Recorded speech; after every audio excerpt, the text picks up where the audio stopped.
စဉ်တွေနဲ့ကိုကပါသူဟာလေရောက်ရှိလားချင်းဆိုတဲ့ရဲ့နေရာအောင်မှာဆုံးတွေ့ချိန်မှာ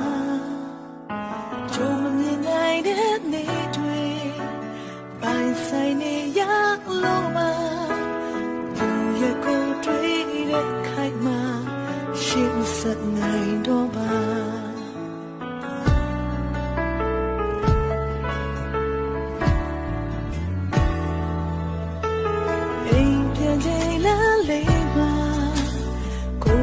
စိတ်တော့ခဲ့ပြီ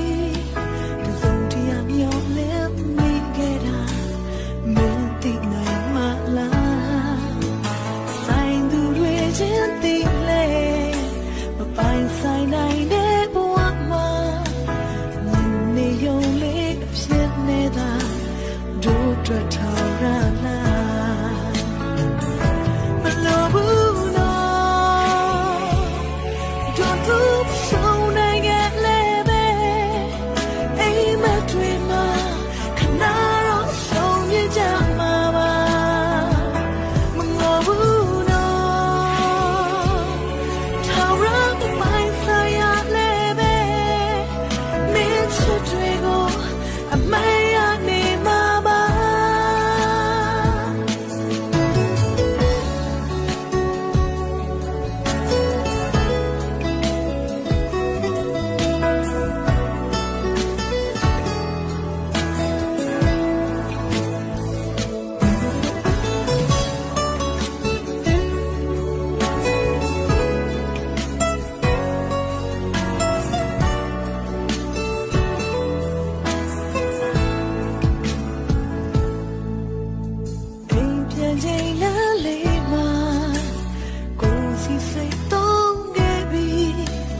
ဆိုင်နိုင်တဲ့ဘဝမှာ